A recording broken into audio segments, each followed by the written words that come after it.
eso es lo primero, ¿no? O sea, lo tengo por aquí, ¿vale? Razones públicas, una introducción a la filosofía política.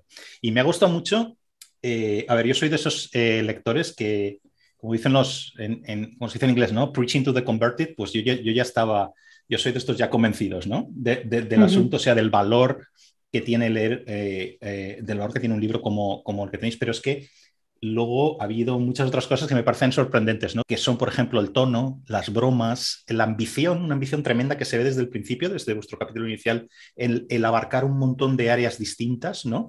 Y creo que está muy, muy logrado. Aún así, una primera pregunta que os lanzaría, ¿no? Es sobre el propio libro en sí, sobre el proyecto en sí, ¿no? ¿Por qué? Estoy haciendo un poquito de abogado del diablo, ¿eh? ¿Por qué una nueva introducción a la filosofía política si tenemos 500.000, ¿no? O sea, ¿qué queréis lograr con este libro? ¿A qué tipo de lector os dirigís? Porque no es un libro estrictamente académico, supongo, no lo sé, ahora me lo dirías, en el sentido de que vuestro único público vaya a ser el de la academia, ¿vale? Entonces, un poco, ¿qué queréis lograr con el libro? Bueno, o sea, yo creo que el libro empezó, Íñigo y yo somos los dos profesores, Íñigo en la UB y yo en la Pompeu, y empezó en parte por darnos cuenta que no existía el libro que queríamos, ¿no? O sea, el libro parte de una necesidad. Tú dices, hay 50.000 introducciones. Bueno, las habrá, pero no son, por ejemplo, introducciones a la filosofía más de corte analítico, ¿no? Que es lo que caracteriza el libro. Pero en el proceso de hacer el libro, pues se nos ocurrió de por qué limitarlo a nuestros estudiantes, ¿no? ¿Por qué no hacer algo un poquito más ambicioso y tratar de acercarnos a un público como puede ser tú, ¿no? O sea, alguien interesado en estas cuestiones que bueno, pues quiera una visión panorámica, exhaustiva, pero al mismo tiempo sencilla. Lo que creo que distingue al libro y la razón por la que nosotros decidimos editarlo es que este es un libro que sí que existe en otras lenguas, pero no lo había en castellano, ¿no? Hay muchas introducciones a la filosofía política en castellano, pero suelen ser introducciones que o bien tienen un enfoque mucho más histórico, de un repaso a la historia de la filosofía política, o que tienen una manera de enfocar, de acercarse a los problemas políticos que es completamente distinta, ¿no? Nosotros queríamos hacer una introducción que fuese muy exhaustiva, y hay 22 capítulos tratando temas muy diversos, en este sentido sí que es muy ambicioso, pero que el enfoque a los temas que trata, al Estado de Derecho, la justicia distributiva, las políticas sociales, la guerra justa, la relación entre el Estado y la religión, etcétera, fuese un enfoque principalmente analítico. Y por esto lo único que queremos decir pues es que la manera en que se analizan estos problemas pues es pues dando una prioridad pues a un redactado sencillo, claro, con una definición muy precisa de los términos que se emplean, con muchos ejemplos para ilustrar los conceptos y los argumentos, y que de alguna manera pues también permita identificar al lector pues si hay cierto problema, ¿no? Cierta cuestión en particular, pues yo que sé, la manera en que distribuimos los recursos educativos o los recursos sanitarios, ¿no? Pues como las diferentes posiciones que existen en la vida política y en la esfera pública sobre este tema pues tienen diferentes razones para ser defendidas y también diferentes problemas, y que el lector pueda, a partir de la lectura del libro, pues identificar muy claramente de qué manera pues, cada posición se relaciona con diferentes razones, cuáles son las objeciones que ha recibido, cuáles son sus implicaciones. Es decir, tratar de ser como muy explícitos en la manera en que se relacionan, pues, en fin, las razones, los principios, los conceptos y, en último término, pues las ideologías políticas y las políticas públicas, ¿no? Hola, doy la bienvenida en el programa a Yael Queralt y a Íñigo González. Yael es profesora lectora Serra Hunter en la Facultad de Derecho de la Universidad Pompeu Fabra y ha sido investigadora postdoctoral en las universidades de Zúrich, Goethe de Frankfurt e investigadora visitante en la Universidad de Oxford. Sus temas de estudio son la justicia distributiva y los derechos humanos. Ha escrito Igualdad, Suerte y Justicia y es coeditora de Economic Liberties and Human Rights. Íñigo González es profesor agregado de Filosofía Política e investigador ICREA Academia en la Universidad de Barcelona. Ha sido investigador postdoctoral en la Universidad de Lovaina y la Universidad Pompeu Fabra, profesor visitante en esta última e investigador visitante en las universidades Goethe de Frankfurt, Columbia, la Universidad de Nueva York, el University College de Londres y en la Universidad do Minho. Es coeditor de Institutions for Future Generations y su trabajo se centra en la teoría democrática y la justicia laboral e intergeneracional. Yael e Íñigo son los editores de un libro que acaba de publicarse, Relaciones Públicas, una introducción a la filosofía política. Además del libro, hoy hablaremos de la utilidad de la filosofía y de la filosofía política en particular, del innecesario oscurantismo de los filósofos, de la forma en que podemos mejorar nuestras democracias, de las ventajas y desventajas de implantar una renta básica universal, de la posibilidad de abrir las fronteras a los inmigrantes y de cómo remediar el actual descrédito de la ciencia. Y ahora seguimos escuchando a Yael Queralt y a Íñigo González. Muchas de las cosas que tratáis en el libro y que tratan los autores pueden ser muy abstrusas, pueden ser muy oscuras y pueden ser muy complejas, literalmente, ¿no? Una de las virtudes que yo como lector, como decía antes, que a mí ya me tenéis convencido porque a mí esto es lo que me gusta, ¿no? Pero quiero decir, yo también veo aquí a mucha gente puede estar interesada en el libro, gente que no tiene nada que ver con la academia, gente que está fuera de la academia, ¿vale? En el fondo, como estáis diciendo, es algo, se trata de ver qué hay detrás de multitud de decisiones que tomamos en el día a día y en la esfera pública y en la esfera privada, tienen una reflexión detrás, ¿no? Y esto es lo que se nota en los capítulos de vuestro libro.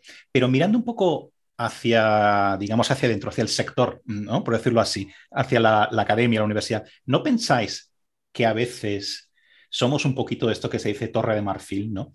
Que utilizamos lenguaje oscuro y abstruso cuando no es necesario para nada, ¿vale? Y que a veces tenemos incluso ya, pensando, la gente que digamos, también un poco nos dedicamos a teoría política o que estamos en ese campo un poquito, hay una cierta incomprensión por parte de colegas que también están en ciencias sociales, en políticas, etcétera, ¿no?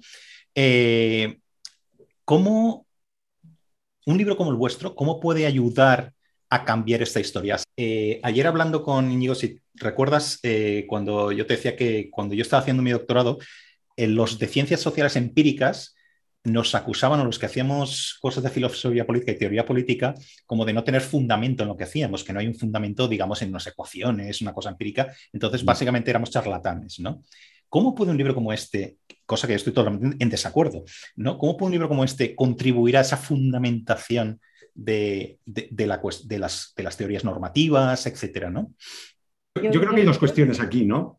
Una cuestión relativa al oscurantismo de mucha filosofía y otra cuestión relativa a qué es lo que hace la filosofía política. O sea, quienes estamos en este gremio, en este negociado, qué es lo que hacemos y de qué manera lo que hacemos pues, puede ser de alguna manera de utilidad para quienes se dedican pues, a las ciencias sociales o para el ciudadano en general, ¿no?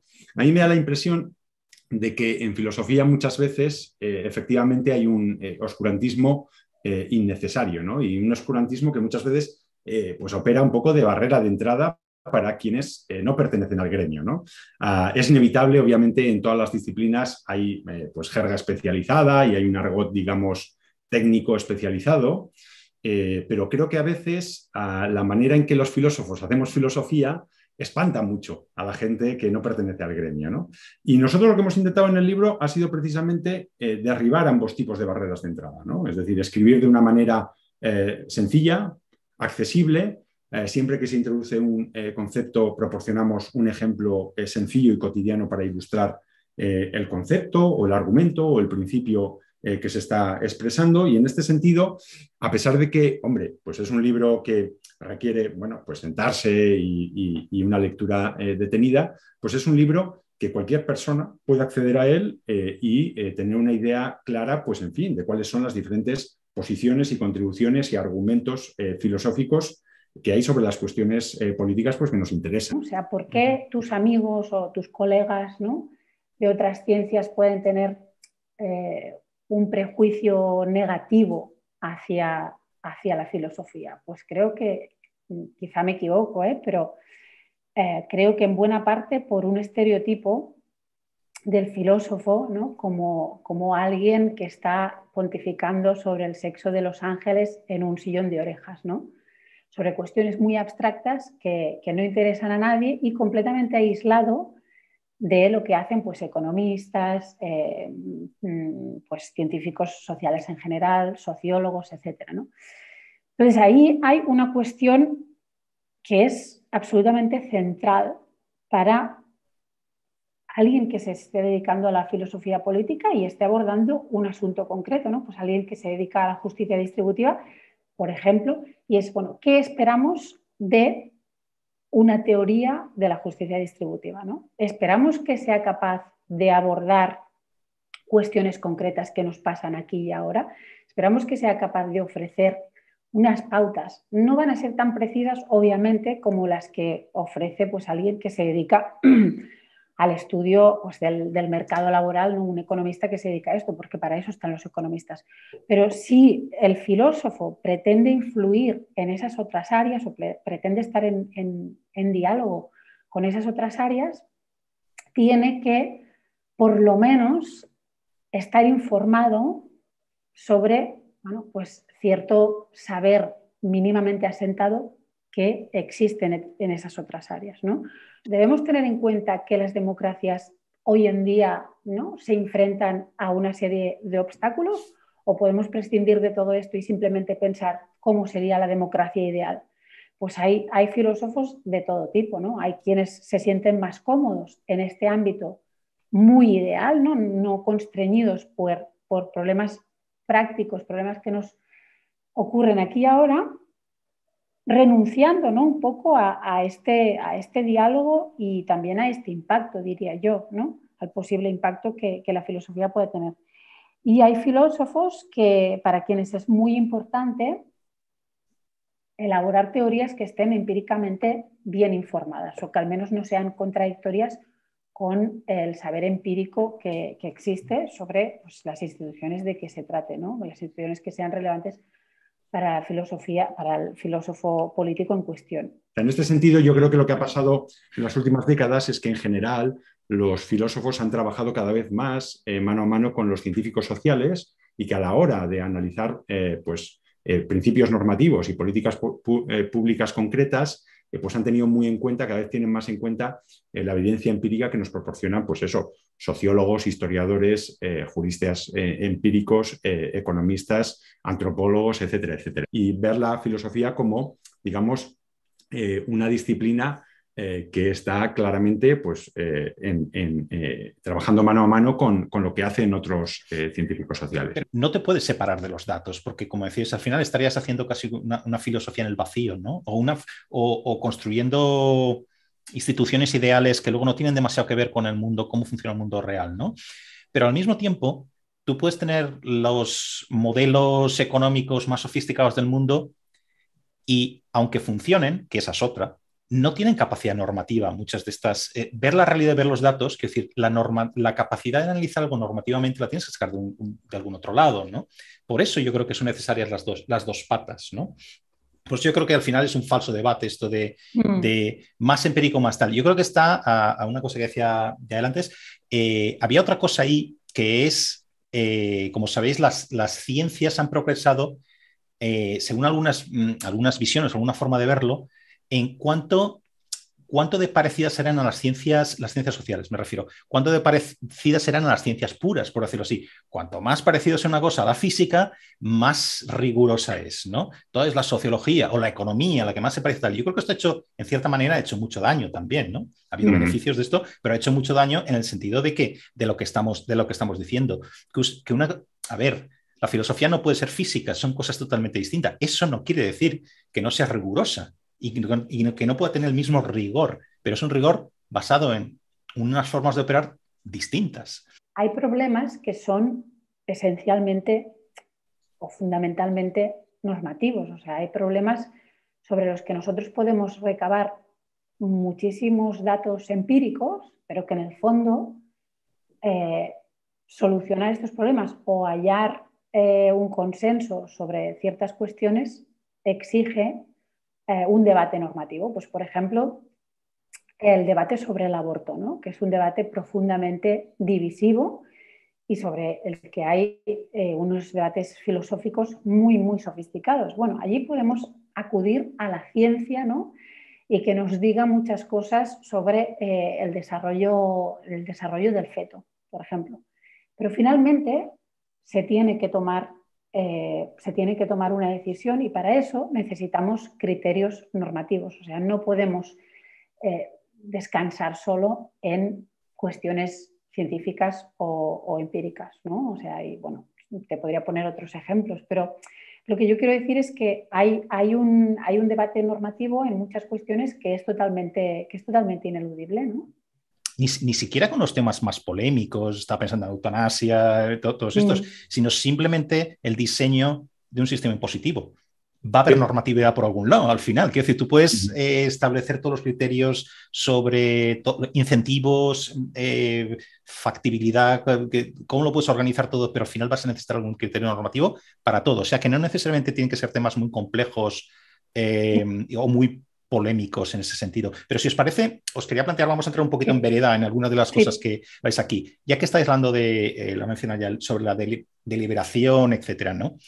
Una cosa que me interesa y creo que nos interesa a muchos, ¿no? En estos tiempos, ya décadas, de críticas sobre la democracia representativa, etcétera.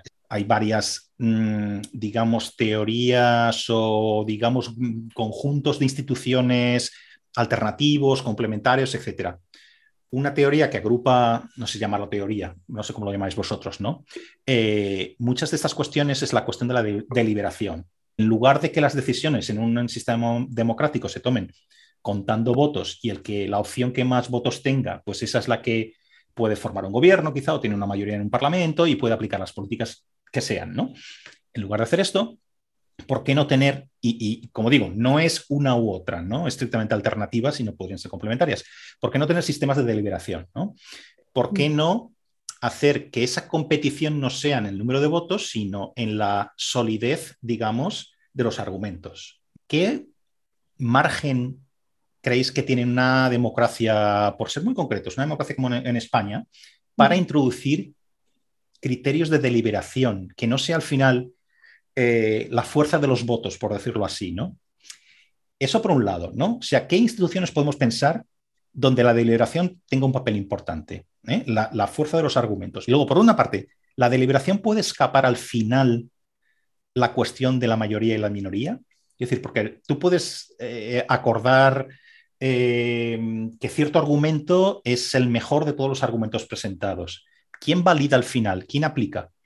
¿No? En términos de políticas públicas. Aquí hay dos cosas, ¿no? Una es la propia idea de deliberación y otra cosa es su puesta en práctica, ¿no? Félix Ovejero, que estuvo también en este programa, siempre lo explica con un ejemplo que a mí me gusta mucho, ¿no? Que es una escalera de vecinos que tiene que decidir si colocar un ascensor o no. Entonces, bueno, pues un procedimiento posible simplemente, bueno, pues someterlo a votación, ¿no? De manera que cada vecino introduce en el buzón del presidente de la comunidad su voto y simplemente pues se cuentan los votos y se opta por aquella opción que es mayoritaria. Otra posibilidad es abrir un proceso de negociación, ¿no? Donde sencillamente, pues quizá las personas que viven en el ático pues puedan ofrecer condiciones pues atractivas a las personas que viven en el primero y que no tienen un interés en que se coloque el ascensor porque ellos no lo van a usar, ¿no? Y entonces simplemente pues decirle, bueno, pues yo asumiré el 90% del pago, de manera que tú tengas que pagar menos. Pero una tercera posibilidad es que se abra un proceso de deliberación, ¿no? Que simplemente se haga una reunión de los vecinos y entonces se introduzcan criterios que no son estrictamente los del interés particular de cada uno de los vecinos, ¿no? Quizá puede llegar una señora que está en silla de ruedas y que vive en el quinto y que pueda apelar pues, a consideraciones de justicia que tengan que ver con el hecho de que en ausencia de ese ascensor ella sencillamente no va a ser capaz de salir a la calle, no va a ser capaz de ir al médico, no va a ser capaz de ir, en fin, a hacer la compra, ¿no? Bueno, pues si se abre un procedimiento de deliberación, pues puede ocurrir que quizá alguno de los vecinos atiendan a consideraciones de justicia y tenga una disposición a colocar el ascensor y a sufragar con el gasto del ascensor que no tenían antes, simplemente porque ahora tienen una información de la que antes carecían, ¿no? Y es que está esta vecina que tiene una situación de salud particular. Yo creo que en la teoría la distinción entre la deliberación, el voto y la negociación está clara, ¿no? Otra cosa es en la práctica cómo se pone esto en marcha, cómo conseguimos que nuestras instituciones, que en principio son deliberativas y, digamos, nuestras asambleas legislativas se llaman parlamentos, porque son instituciones en las que hablamos y justificamos nuestras posiciones políticas con argumentos, sean instituciones de deliberación y no meramente de votación y de negociación. Yo creo que aquí lo que ha ocurrido es que mucha gente, ante, digamos, la concepción deliberativa de la democracia, ha mostrado una posición muy escéptica, ¿no?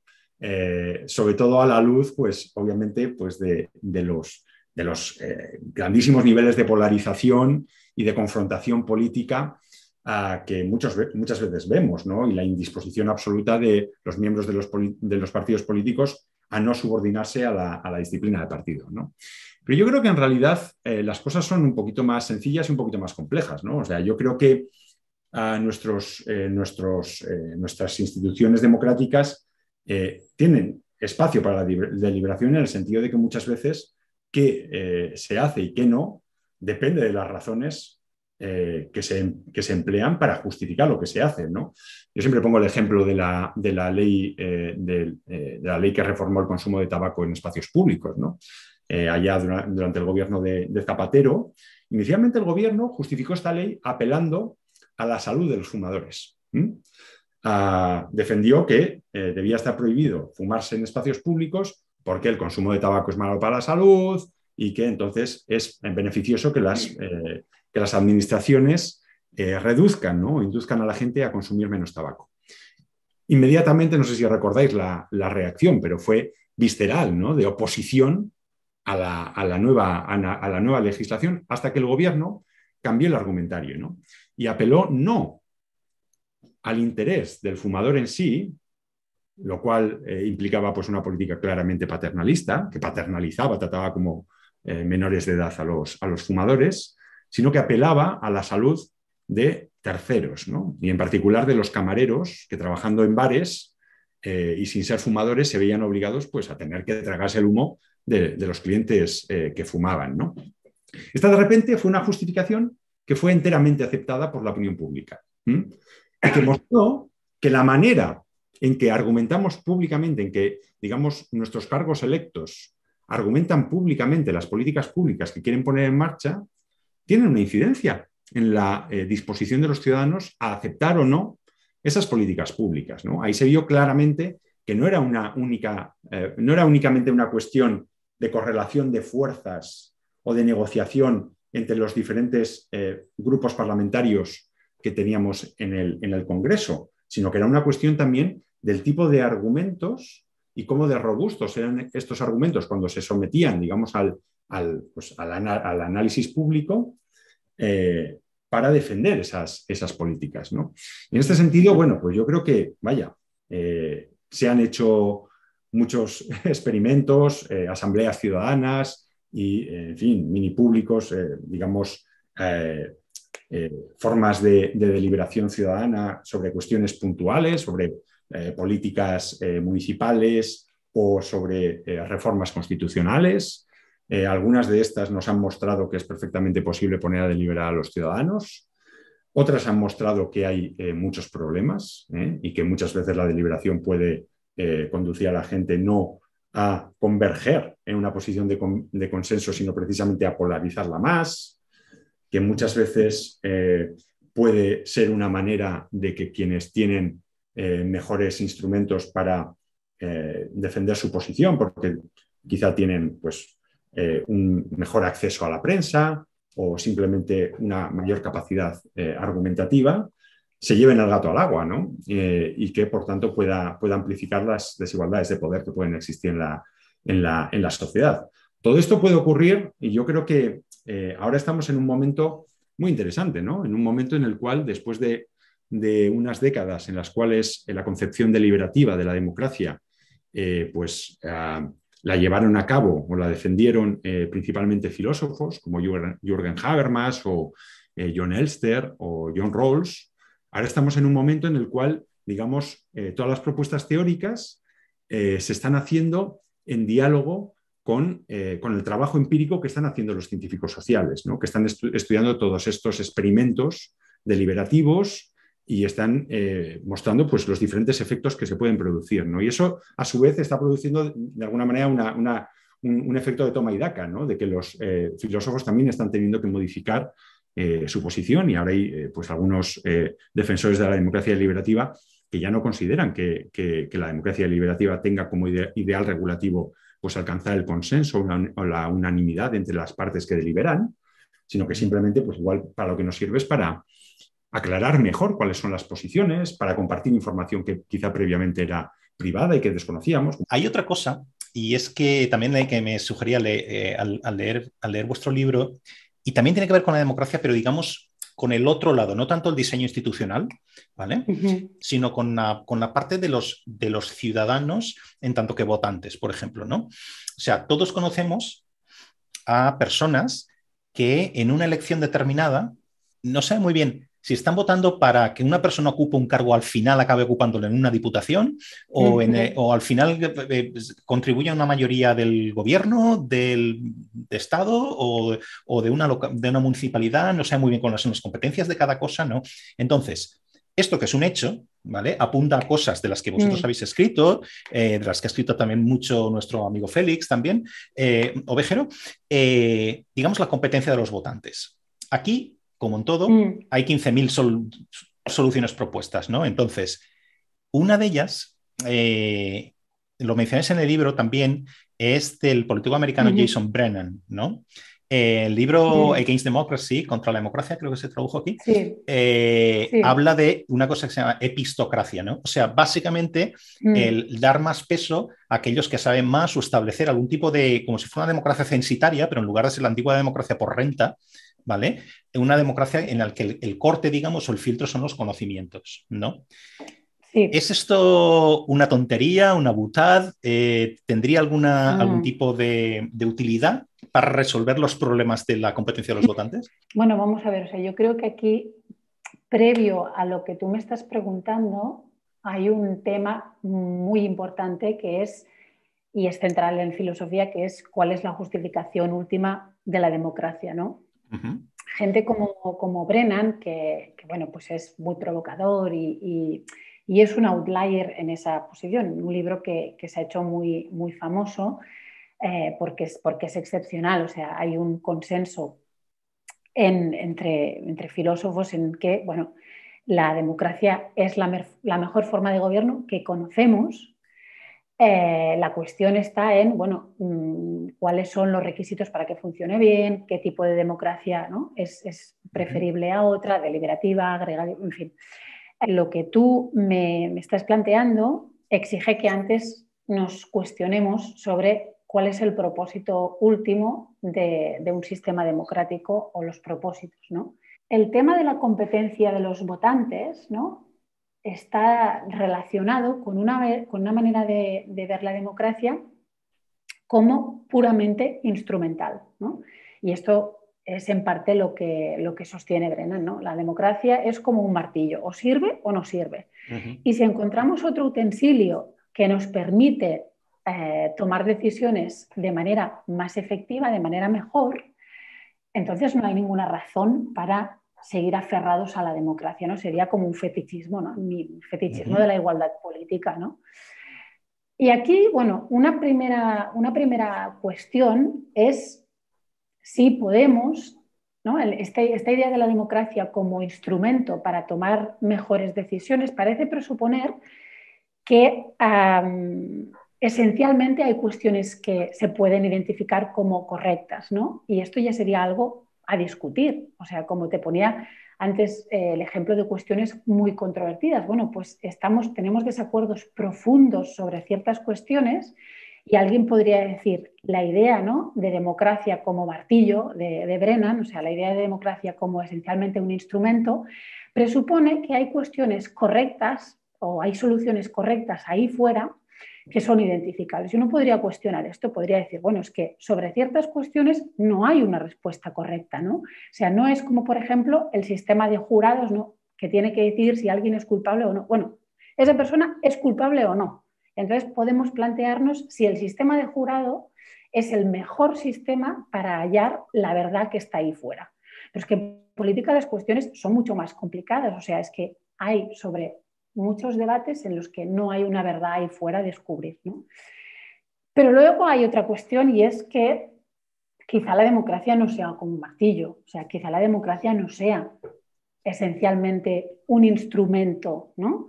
O no únicamente un instrumento. Y hay otras razones para valorar los procedimientos democráticos que admiten que la democracia, pues a veces no proporcione soluciones del todo correctas, pero aún así la valoramos por otras razones, ¿no?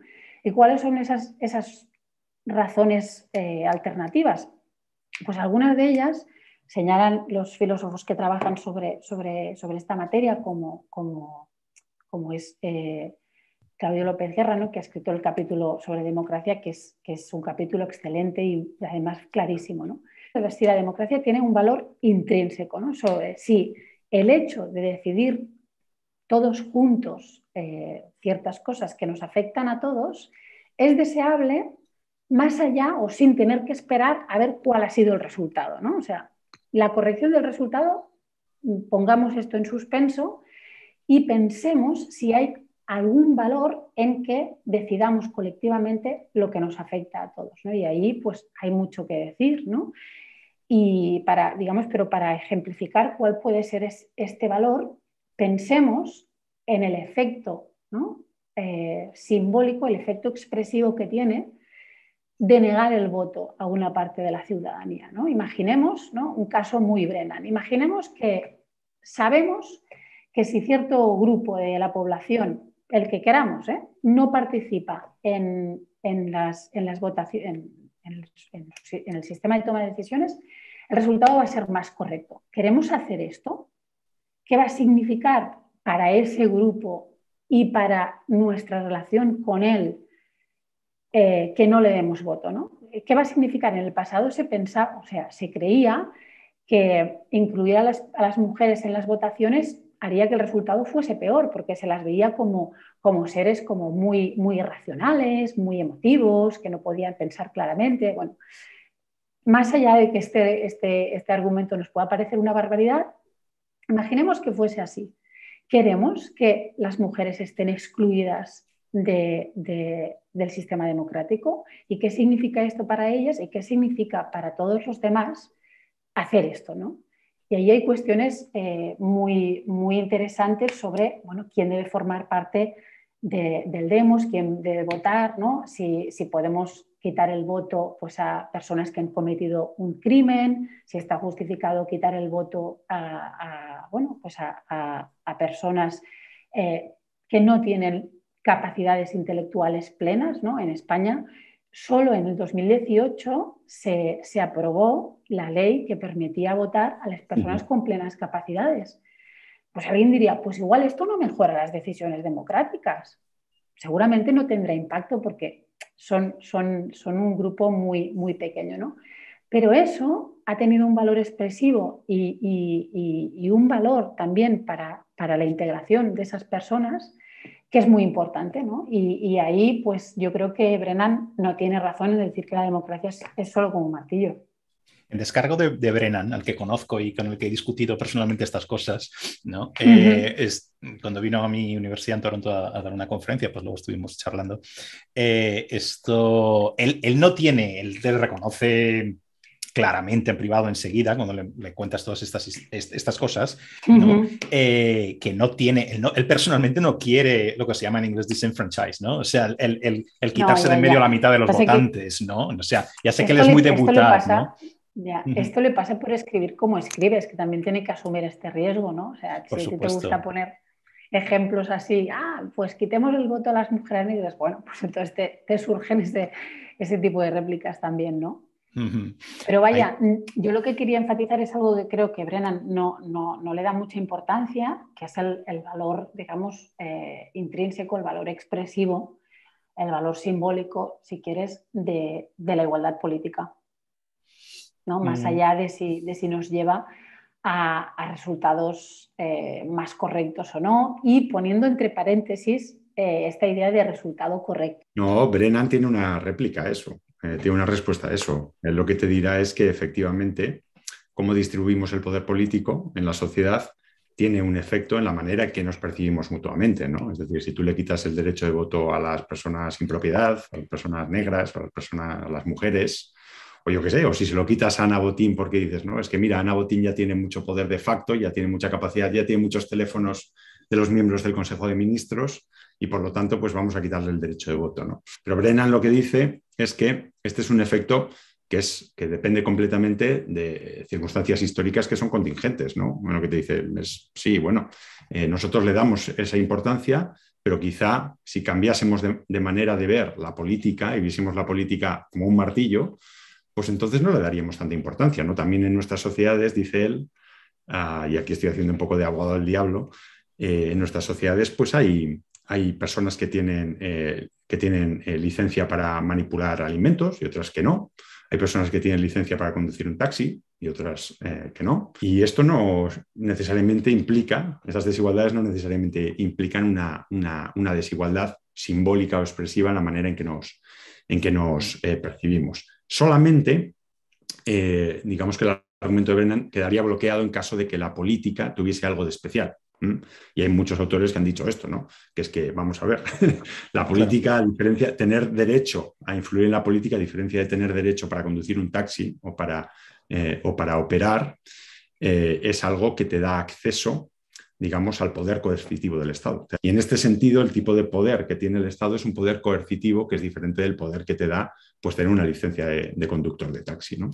Brennan se dedicaba antes a no tanto a las cuestiones sobre la democracia, sino a la cuestión de los open borders, de la migración internacional, de la que también hay un capítulo en vuestro libro, ¿vale? Y aplicaba estrictamente los mismos principios, porque yo recuerdo hablar con él de estas cosas, ¿no? Cuando él es, digamos, tiene esta posición, digamos, de los problemas que hay, o de la forma de afrontar las cuestiones de las migraciones internacionales, ¿vale? Es que son, yo creo, esto que también en inglés se dice un problem from hell, ¿no? O sea, un problema del demonio.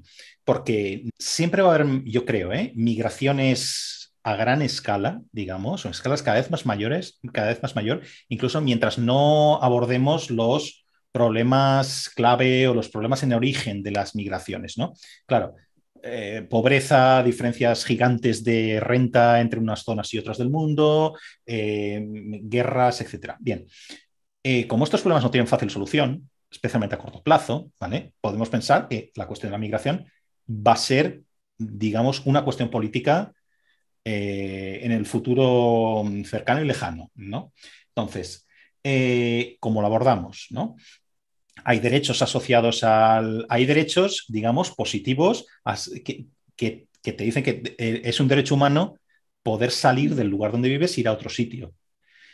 No existe, paradójicamente, si quieres, ningún derecho que es al de recalar en un lugar. O sea, el derecho a la inmigración no existe en la legislación internacional. Hay diversas posturas que tienen que ver con cerrar más las fronteras o abrirlas del todo o dejar la puerta entreabierta. Brennan es de estos libertarios de derecha, digamos, que dirían, vamos a abrir las fronteras, claro que sí, y tiene principios muy sólidos, a mi juicio, que basados en una justicia, ¿no? De por qué la gente tiene derecho a instalarse donde te dé la gana. Claro, cuando lo dices, ¿qué pasa si de repente en cualquier país occidental llegan 20 millones de personas a un lugar? ¿Qué pasa con los estados de bienestar? ¿Qué pasa con las políticas sociales? ¿Qué pasa con la pobreza? ¿Qué pasa con los mercados de trabajo? Ahí te dice, bueno, ya, pero es que yo no quiero que el estado de bienestar exista en la forma que existe actualmente, ¿no? Y ahí tiene un problema, ¿no? Entonces, ¿cómo podemos abordar estas cuestiones o qué tiene que decir la filosofía o, digamos, las perspectivas normativas sobre cómo abordar un problema tan serio como es el de las migraciones internacionales? Yo creo que a veces pasa, y es un punto más general, a veces pasa en los debates filosóficos que hay debates muy sofisticados, pero que luego a la hora de enjuiciar las respuestas que dan los estados a ese problema en la práctica, hay muy poco desacuerdo, ¿no? O sea, podemos estar discutiendo mucho sobre te pongo otro ejemplo, ¿no? Sobre el alcance de los derechos laborales, sobre de quién deben recaer los costes derivados del ejercicio de estos derechos. Vale, sí.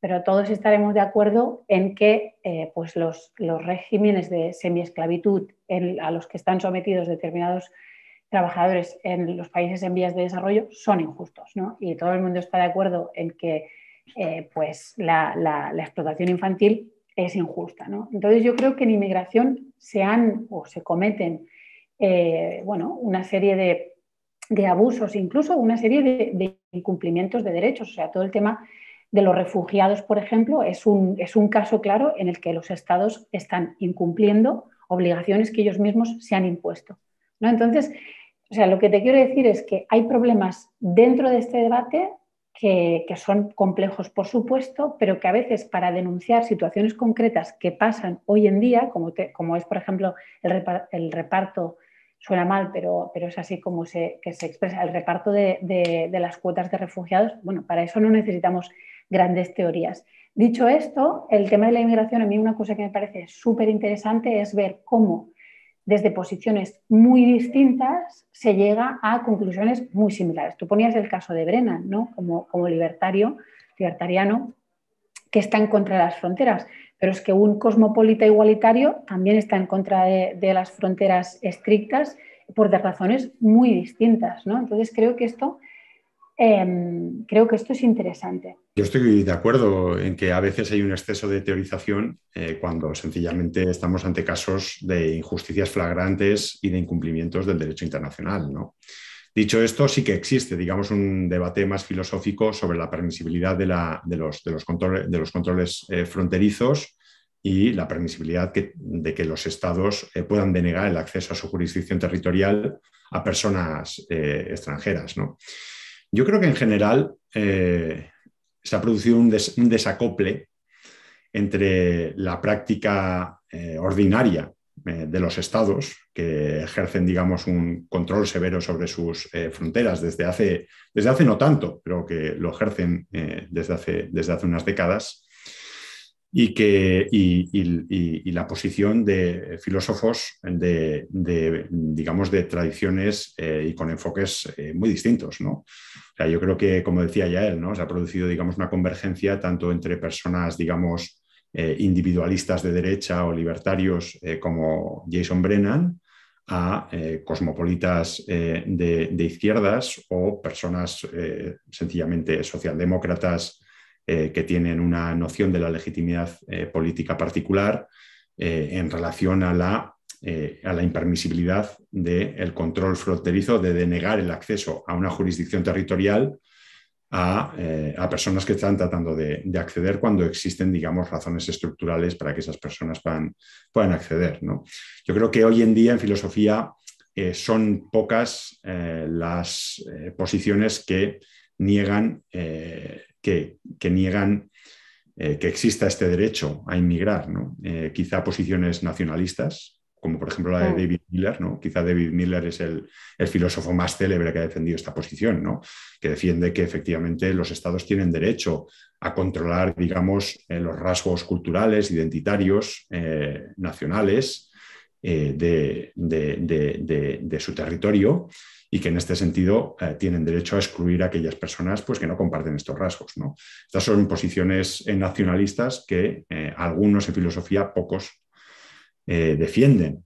Hay posiciones, digamos, más de tipo instrumentalista que apelan, pues, digamos, a razones de estabilidad o de crecimiento económico o de sostenibilidad del estado de bienestar, etcétera, que puedan producir pues, diferentes políticas migratorias, ¿no?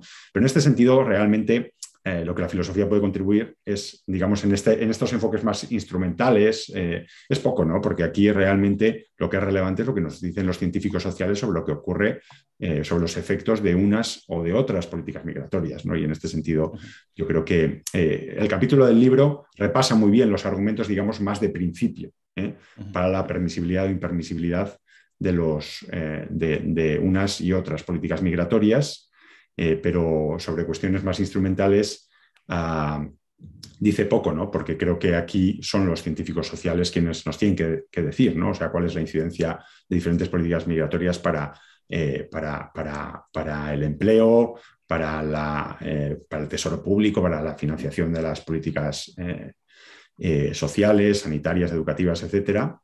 Y en este sentido me da la impresión de que en general los científicos sociales convergen en torno a la posición de que la inmigración beneficia, digamos, al país receptor, ¿no? Es cierto que las normas se incumplen en cuestión de refugiados. Si estás pensando en que hay una normativa de la Unión Europea y Polonia y Hungría te dicen que tururú, que no van a acoger a un solo de los que su cuota de refugiados no la van a, o de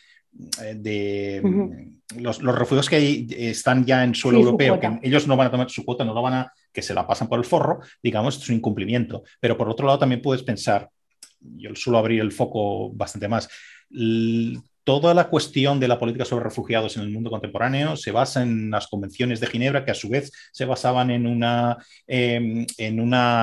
situación justo de los movimientos de población de la posguerra, digamos, ¿no? Bueno, yo creo que esto hay que repensarlo, porque si realmente alguien tiene derecho, según la convención, a esto y a esto y a esto, el hecho de que esa persona esté en suelo europeo o americano o lo que sea, o está en otro lado, eso no debería ser un criterio para poder acogerse a esa protección, digamos. Entonces también es un poco que estamos mirando hacia otro lado, ¿no? Es decir, según las convenciones, la mitad de, yo que sé, Marruecos y probablemente el 90% de Arabia Saudí podría estar en suelo europeo y deberíamos recolocarlos aquí, ¿no? Por ejemplo. Entonces yo creo que esto es un tema muy complejo que habría que pensarlo y necesitamos de estas perspectivas normativas también, ¿no? Claro, aquí hay tantos temas, como en todo lo que tocáis en el libro, ¿no? Que se pueden comentar, pero por ir a algo muy concreto, que yo creo que debería preocupar a una mayoría, por lo menos de los ciudadanos en España, etcétera, es la cuestión de la renta universal o renta básica. Parece que hay, yo no sé si esto se está aplicando o no, pero hay algún tipo de esquema mal llamado de renta universal, no sé ni cómo se llama legalmente, ¿no? En España, digamos. Entonces, en el libro, en el capítulo que trata estos temas, hay una de las opciones, porque hay muchas formas de organizar estas cosas, ¿vale? Que es la que se llama en el libro la opción libertaria de derechas, por decirlo así. Digamos, básicamente, de nuevo simplificando, sustituir todas las políticas del estado de bienestar, subvenciones, transferencias, etcétera, sustituirlas por una renta básica universal. Beneficios de esto, pues mucho más sencillo de organizar que tener todo el entramado administrativo y el coste de tener un estado de bienestar, etcétera. Todo el mundo pues recibiría una cantidad y esto es compatible con que busque un trabajo o que se quede en su casa viendo la tele. Bien. En principio, una acción como esta debería poner de acuerdo a todo el mundo, ¿no? A derechas, izquierdas, excepto algunos libertarios tipo Nozick, ¿no? Que dijeran que realmente, ¿no? Que cada uno se busque la vida, ¿no? O aquellos que demuestren con argumentos sólidos que un esquema como este de renta universal socava los incentivos para trabajar. Porque esto sí ocurre a nivel agregado, las consecuencias pues no son nada positivas, ¿no? Bien, yo creo que, como yo lo veo, la gran pregunta aquí es, respecto a la cuestión de renta básica, ¿qué cantidad es necesaria para tener una vida digna de ser vivida en unas circunstancias muy concretas del mundo contemporáneo, si quieres en Occidente, etcétera, ¿vale?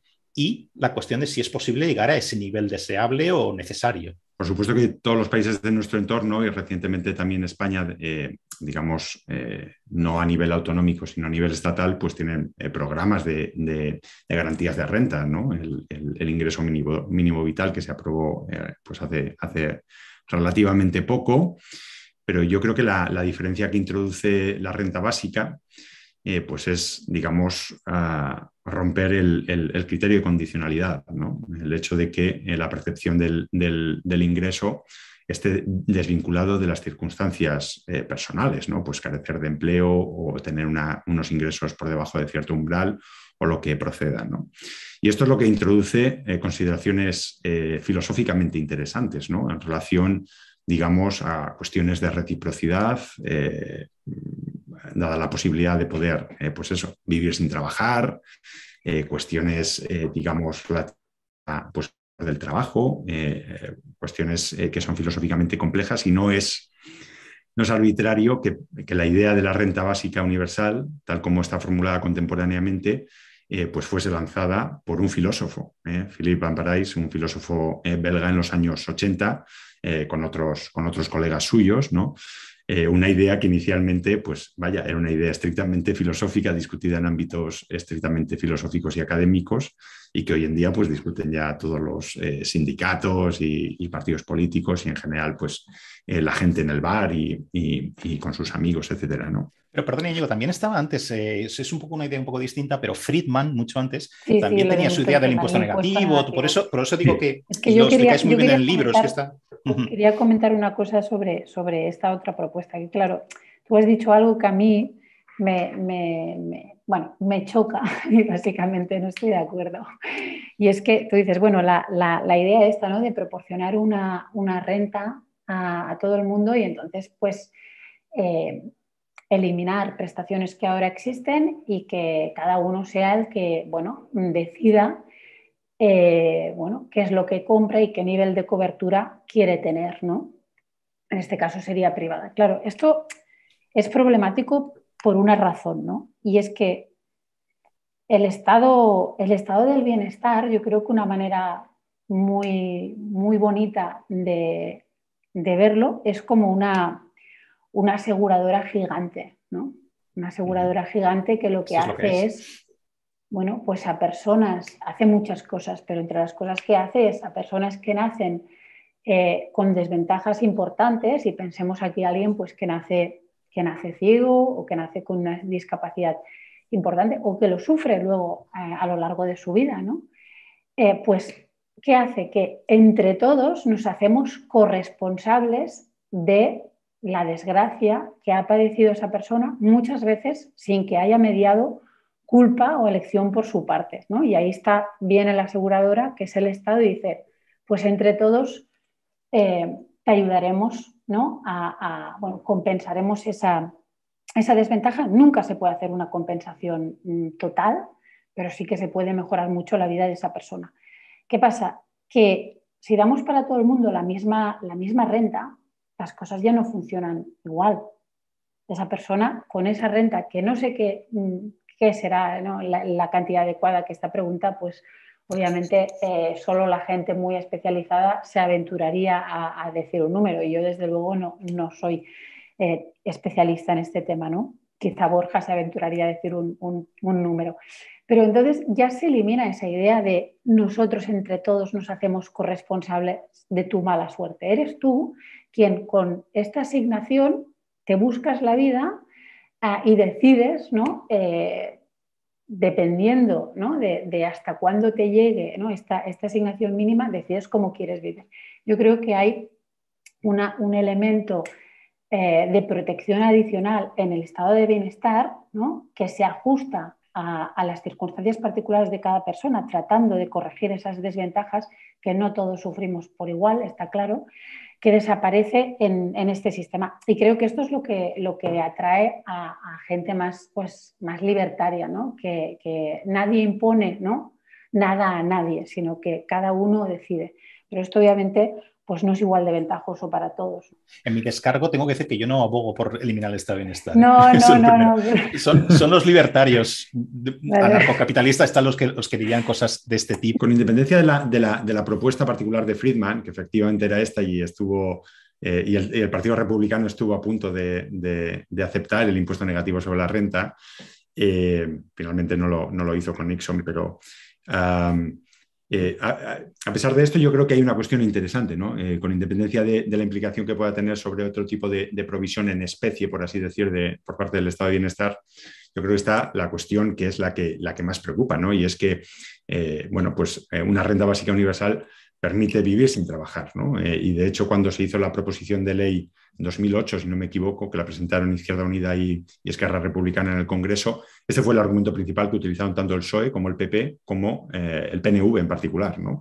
El PNV en particular decía que era una medida diabólica, precisamente por esta razón, lo cual no es poca cosa tratándose de un partido democristiano, ¿no? Y yo creo que aquí hay que ser también cuidadosos, ¿no? Porque lo que vemos también, sin ser yo ningún experto en esto, y lo que invito a al lector es a echar un vistazo al capítulo de Borja Barraguer, que sabe muchísimo de esto y que precisamente le pedimos a él que escribiese este capítulo sobre políticas de garantías de ingresos, porque él sabe mucho de esto, pero yo creo que lo que vemos es que en la práctica la gente no trabaja únicamente para tener unos ingresos. Hay un valor intrínseco en el trabajo. El año pasado hicieron un ensayo aleatorizado en un campo de refugiados Rohingya en Bangladesh, con diferentes refugiados, los que vivieron en diferentes grupos. A uno de ellos les daban un ingreso semanal, a otros les daban un ingreso como resultado de un trabajo. Y lo que se encontraron era que aquellos que se beneficiaban de un ingreso sin trabajar preferían renunciar a parte del ingreso, es decir, ganar menos dinero, pero poder trabajar, ¿no? Y hay también experimentos, por ejemplo, en Bélgica, con una especie de sueldo de Nescafé que tienen, Win for Life le llaman, y hay estudios que siguen un poco el comportamiento laboral de las personas beneficiarias de esto, ¿no? Que de repente un día ganas el sueldo en Nescafé, puedes vivir durante el resto de tu vida sin trabajar y la gente no deja de trabajar. La gente quizá modifica su conducta profesional en el sentido de que algunos pues estudian para poder acceder a otro tipo de trabajos, se piden jornadas reducidas para poder cuidar de los niños, que también es otra forma de trabajar, por otra parte. Pero la gente trabaja porque el trabajo tiene, digamos, un valor intrínseco más allá de esto. Quizá un poco para cerrar, ¿no? Un poco parecido a como empezamos la conversación, ¿no? Mira, yo no sé si estáis de acuerdo en que parece que nos rodea todo esto, ¿no? La cuestión de la expertitud, nunca sé decir esta palabra en castellano, ¿no? La expertise, ¿no? El ser experto en algo parece que es una cosa que está como de capa caída, ¿no? En el debate público. La ciencia se enfrenta cada vez más a negacionistas, ¿no? De todo tipo, o bien a negacionistas que son cada vez más ruidosos, por decirlo así, ¿no? La filosofía, que vamos a decir, desapareciendo de los planes de estudio, ¿no? Y lo estamos viendo delante de nosotros, ¿no? Y esta cuestión, todas estas cuestiones, no es una cosa de cualquiera puede empezar y pensar en, bueno, las cosas que decía Trump en campaña y durante toda la legislatura, ¿no? Que los expertos fueran, ¿no? Porque nadie sabe más que nadie, etcétera, ¿no? Pero no es una cuestión solo de populistas de derechas, es también populistas de izquierdas, es que está por todos lados, ¿no? Yo pienso que, por ejemplo, el debate, digamos, sobre políticas públicas en España, medidas, no está guiado está guiado por muy poca racionalidad en las instituciones, ¿no? Parece que todo es cálculo político, cuento de votos y de coaliciones y formales, informales, etcétera, ¿no? Y un poco también esto que decía De Gaulle, ¿no? Después de mí el diluvio, ¿no? O sea que la no racionalidad en el diseño de instituciones y en las decisiones públicas la vamos a pagar después, si no la estamos pagando ahora. Bueno, ¿cómo veis el futuro cercano? ¿Creéis que libros como el vuestro puede ayudar a que, habíamos dejado un poco en el tintero esto antes, a que los decision makers, a que los políticos también, no solo el público, no solo los académicos, tengan un poco en cuenta que tienen que fundamentar las cosas que hacen, de alguna manera, o pensáis como yo, que yo ya estoy de cínico perdido y ya ya no podemos volver atrás? ¿Qué pensáis? O sea, yo creo que es un tema más que nuestro libro, ¿no?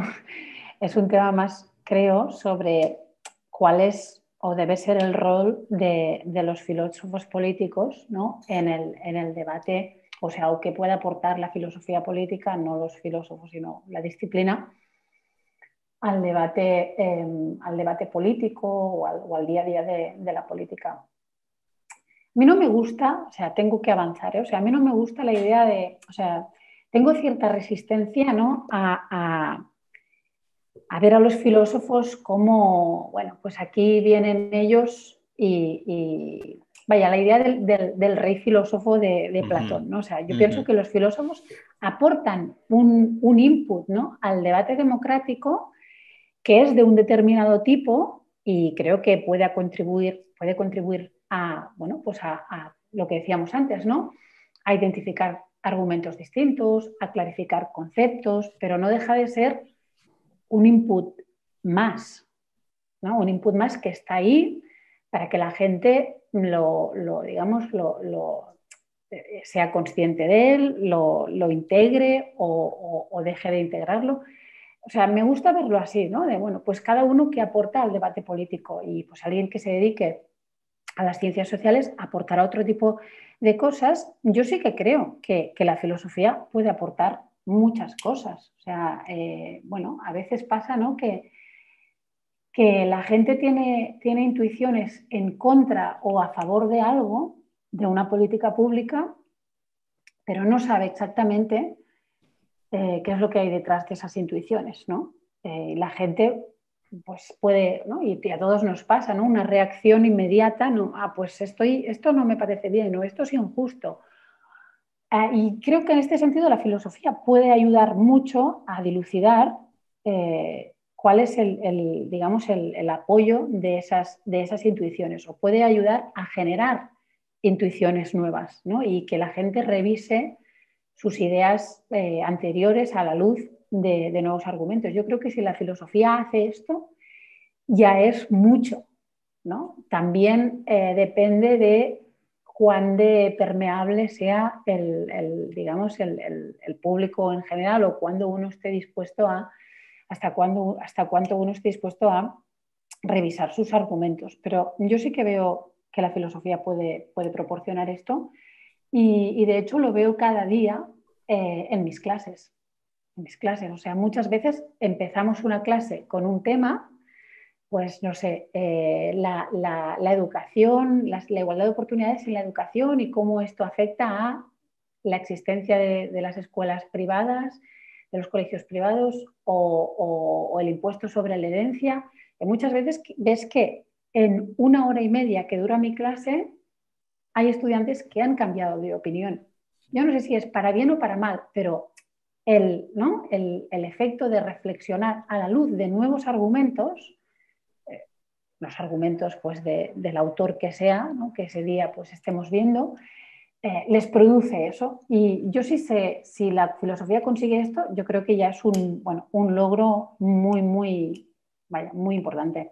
Y en ese sentido yo soy optimista. O sea, creo que a veces quizá lo que hay que buscar es el formato correcto, o la manera de captar, ¿no?, la atención de ese público más amplio, pero soy optimista. Sí, yo lo he visto en mis clases eso también, ¿eh? Incluso cuando, como yo llevo a gala, tengo una posición muy de mostrar los argumentos, pero no de cantarme. A ver, si lees entre líneas Sí, siempre vas a ver obviamente qué posición política voy a tener, ¿vale? En clase, ¿vale? Pero creo que los alumnos tienen suficiente criterio, especialmente los de los cursos superiores, como para cuando les das los argumentos, ellos mismos llegar a una conclusión que puede ser en una dirección o en otra. Entonces yo también en ese sentido he visto lo mismo. Pues en ese sentido yo creo que tú mismo también deberías ser optimista, ¿no? De que realmente la gente cuando la expones a argumentos, la gente es sensible a ellos, y es más, muchas veces les gusta, ¿no?, ver qué había detrás de una intuición que ellos tenían, ¿no? Pues no me parece bien el salario mínimo. Bueno, ¿y por qué exactamente no te parece bien el salario mínimo? O sea, ¿cuál es la idea que hay detrás de esto? O me parece bien, no sé, me parece bien la gestación subrogada, y ¿por qué, no? Entonces, bueno, claro, yo sí que tengo... Pero hablábamos estamos hablando ahora de gente, pero habíamos empezado a hablar de los políticos. Creo que es una categoría muy concreta dentro de la categoría de gente, ¿no? O sea, yo estoy de acuerdo con lo que decía Yael, y creo que efectivamente hay que desterrar esta idea de lo que Yael llamaba el filósofo rey, y que quizá algunos hoy en día pues vean al filósofo como una especie de asesor, de un Iván Redondo sacando una pieza de ajedrez, ¿no? para Esperemos que no. ir al político de una manera o de otra, ¿no? Yo creo que la filosofía está completamente en las antípodas de esto.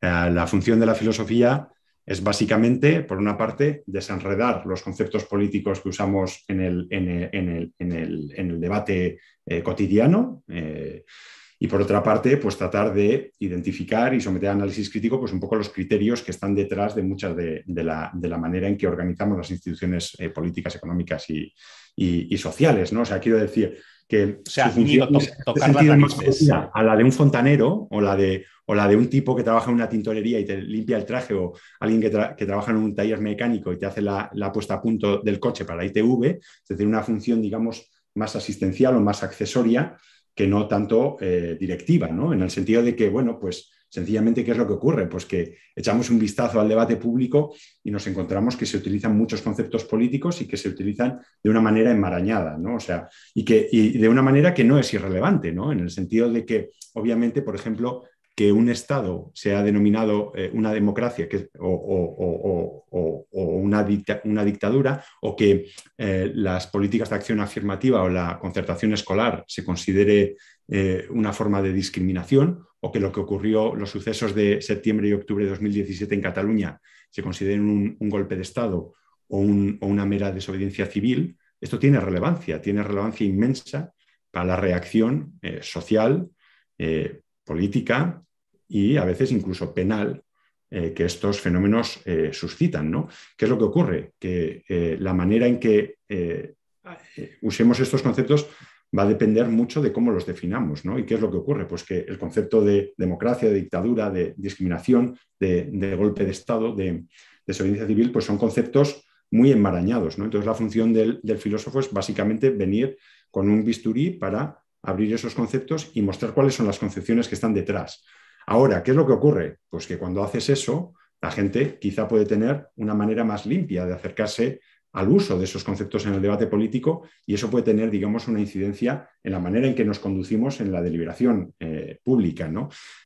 Pues a mí esto también ha servido este rato que vemos charlando para que esta deliberación cambie. También la forma en la que pienso, yo voy a pasar de la escuela helenística, digamos, de los cínicos, voy a pasar a una cosa más socrática, porque yo quiero reivindicar el tocar las narices. Es que eso es bueno, tocar las narices, ¿no?